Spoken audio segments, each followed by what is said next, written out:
नमस्कार दोस्तों, जैसा कि आप थंबनेल में देख सकते हैं, रूस, चीन और ईरान का अटलांटिक में युद्ध अभ्यास। आज हम बात करने जा रहे हैं एक ऐसी खबर की जो आने वाले समय में दुनिया की ताकत का संतुलन बदल सकती है। अटलांटिक महासागर में जहां अब तक अमेरिका और नाटो का दबदबा माना जा रहा था, वहीं अब रूस, चीन और ईरान एक साथ युद्ध अभ्यास कर रहे हैं। ये सवाल है कि क्या ये सिर्फ एक नौसैनिक अभ्यास है या फिर अमेरिका और पश्चिमी देशों को सीधी चेतावनी है, क्योंकि हम जानते हैं कि अटलांटिक महासागर में अमेरिका और नाटो देशों का बहुत ही दबदबा बना हुआ है। हम इस वीडियो में जानने की कोशिश करेंगे कि क्या दुनिया धीरे धीरे दो खेमों में बंट रही है और इस पूरी तस्वीर में भारत कहां खड़ा है। आज के इस वीडियो में हम पूरी खबर का गहराई से विश्लेषण करेंगे, बिना किसी शोर शराबे के, सिर्फ तथ्य और रणनीति के साथ। तो इस वीडियो को अंत तक देखिए, क्योंकि आखिरी हिस्से में हम बात करेंगे कि इसके भविष्य में इसके क्या असर हो सकते हैं। इस युद्धाभ्यास से क्या वर्ल्ड वॉर 3 की आशंकाएं लगाई जा सकती है या फिर बस ये एक युद्धाभ्यास है। तो चलिए बढ़ते हैं हम इस वीडियो में।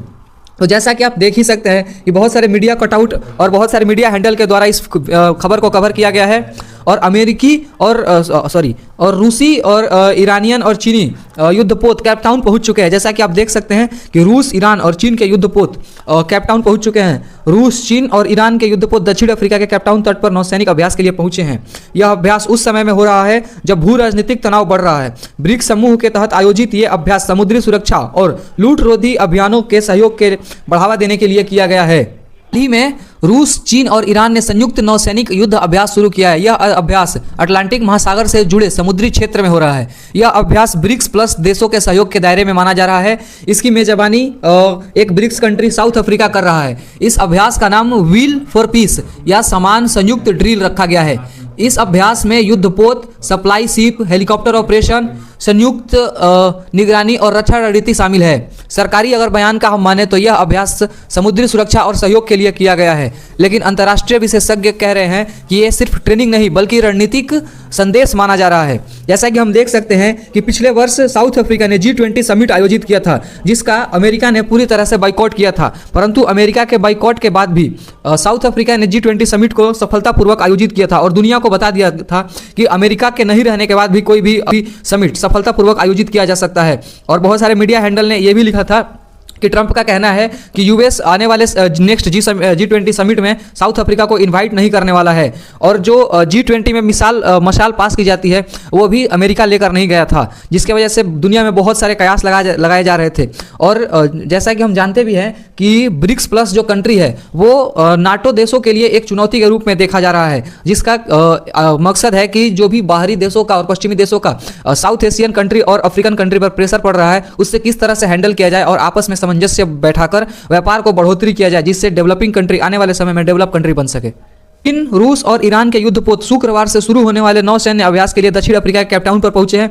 यह अभ्यास ऐसे समय में हो रहा है जब तेल ले जा रहे टैंकरों को जब्त करने का कदम से लेकर भू राजनीतिक तनाव चरम सीमा पर है। चीन के नेतृत्व में किए गए ये अभ्यास पिछले साल विकासशील देशों के ब्रिक्स समूह के तहत आयोजित किए गए थे और दक्षिण अफ्रीका के सशस्त्र बलों ने कहा था कि ये अभ्यास समूह के सदस्यों से समुद्री सुरक्षा और समुद्री लूट रोधी अभियानों का अभ्यास करने और सहयोग को प्रगाढ़ करने के साथ लिए गया एक कदम है। साउथ अफ्रीका का कहना है कि बस ये समुद्री लुटेरों से सुरक्षा और समुद्र में शांति स्थापित करने के लिए एक युद्धाभ्यास है।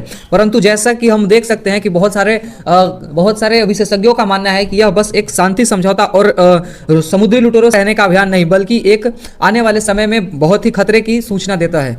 सैन्य अभ्यास के लिए चीन, रूस और ईरान के युद्धपोत दक्षिण अफ्रीका के तट पर पहुंचे। चीन ने नेतृत्व में किए गए अभ्यास पिछले साल विकासशील देशों के ब्रिक्स समूह के तहत आयोजित किए थे और दक्षिण अफ्रीका के साथ सशस्त्र बलों ने कहा कि यह अभ्यास समुद्र के सदस्यों की समुद्री सुरक्षा और समुद्र लूट रोधी अभियानों का अभ्यास करने के लिए सहयोग को प्रगाढ़ करने के लिए एक साथ लिए जाएंगे। जानने की कोशिश करेंगे कि आखिर अटलांटिक इतना अहम क्यों है और इसको लेकर बार बार अमेरिका और रूस के बीच तनाव क्यों उत्पन्न हो रहा है।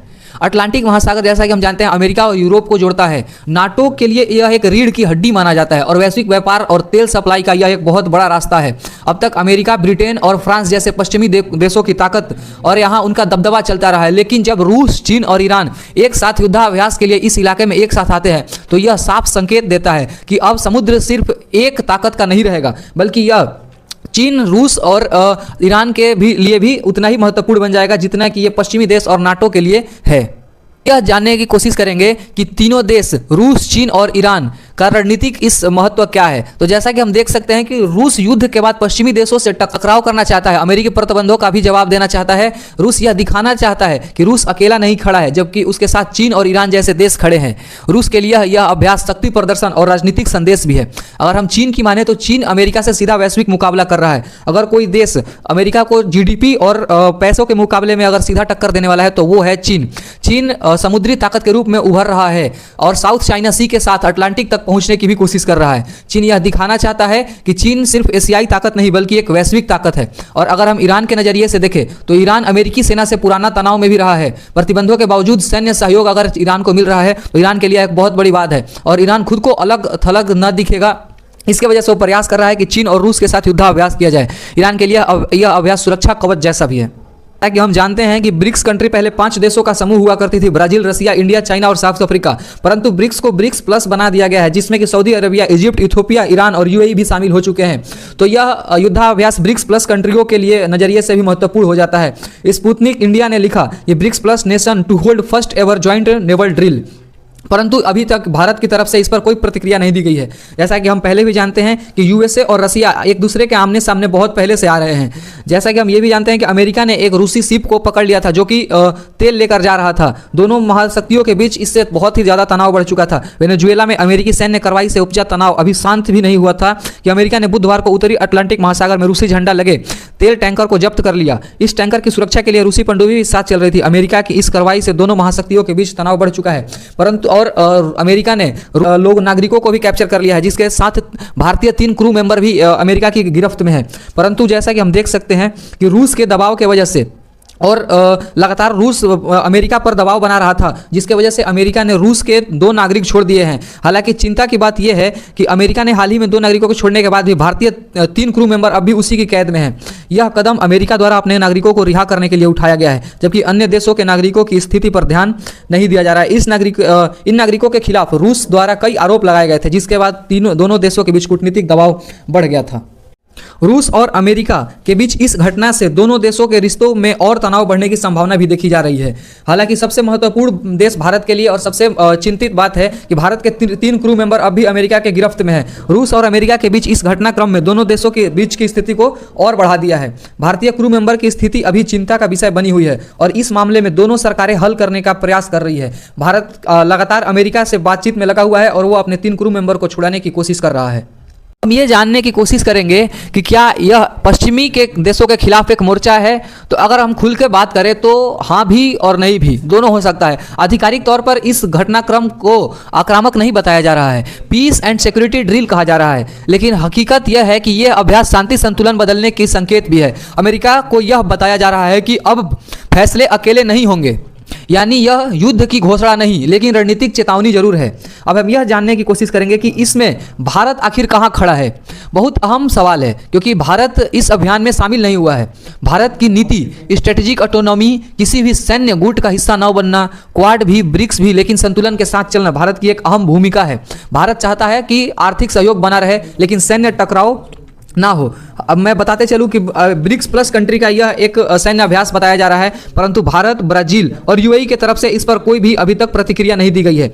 ईरानी नौसेना इस अभियान में भाग ले रही है, जबकि ईरान में इस्लामी गणराज्य के नेतृत्व के खिलाफ विरोध प्रदर्शन हो रहा है। जैसा कि हम जानते हैं कि ईरान में वहां राष्ट्रपति के खिलाफ बहुत तेजी में विरोध प्रदर्शन हो रहा है। यह फिलहाल स्पष्ट नहीं किया गया है कि ब्रिक्स समूह के अन्य देश, जिसमें भारत, ब्राजील और संयुक्त अरब अमीरात भी शामिल हैं, इन अभ्यासों में भाग लेंगे कि नहीं, क्योंकि आधिकारिक तौर पर भारत, ब्राजील और यूएई की तरफ से इस पर कोई प्रतिक्रिया नहीं आई है। और दक्षिण अफ्रीकी सशस्त्र बलों ने एक प्रवक्ता ने कहा कि वे अभ्यास में भाग लेने वाले देशों की अभी पुष्टि नहीं कर सकते हैं, जो अगले शुक्रवार तक चलने वाला है। जैसा कि हमने पहले भी बताया था कि ये जो नौसेना अभ्यास है ये अगले शुक्रवार तक चलेगा, जिसमें कि ब्रिक्स प्लस कंट्री ने भाग लिया है, परंतु अभी इन 3 देशों के भारत, ब्राजील और यूएई का शामिल होने की कोई खबर सामने नहीं आ रही है। जैसा कि हमने वीडियो के स्टार्टिंग में कहा था कि हम आपसे लास्ट में बात करेंगे कि इस पर भविष्य का क्या असर होगा। तो चलिए जानते हैं इस अभ्यास के संभावित असर क्या हो सकते हैं। तो इस अभ्यास के 3-4 प्रमुख कारणों की कयास लगाए जा सकते हैं। दुनिया धीरे धीरे मल्टीपोलर बन रही है। अमेरिका का एक छत्र दबदबा चुनौती में है। ब्रिक्स प्लस की सैन्य समझ बढ़ रही है। समुद्री मार्गों में सुरक्षा अब रणनीतिक तरीके से जुड़ रही है। अगर ऐसे अभ्यास बढ़ते रहे तो आने वाले समय में समुद्र भी कूटनीतिक का मैदान बन जाएगा और टकराव का जोखिम बढ़ सकता है। जैसा कि मैंने पहले भी बताया था कि ये बहुत सारे मीडिया हैंडल द्वारा एक टॉप ब्रेकिंग न्यूज की तरह कवर किया गया था, जैसा कि आप इन फोटोज में भी देख सकते हैं। Chinese, Russian, Iranian worship arrive, ये अल जजीरा का कटिंग आप देख सकते हैं। इसके साथ ही आप the Moscow time, euro news और फाइनेंशियल टाइम का भी कटआउट देख सकते हैं, जिन्होंने यह लिखा है कि रसिया, चाइना और ईरान के वॉरशिप कैपटाउन पहुंच चुके हैं, जिसमें उनका वॉरशिप अभ्यास चलने वाला है, जो कि शुक्रवार तक चलने वाला है। तो दोस्तों, रूस, चीन और ईरान का यह युद्ध अभ्यास सिर्फ एक न्यूज हेडलाइन नहीं, बल्कि यह संकेत है कि दुनिया अब एक नए शक्ति समीकरण में प्रवेश कर रही है।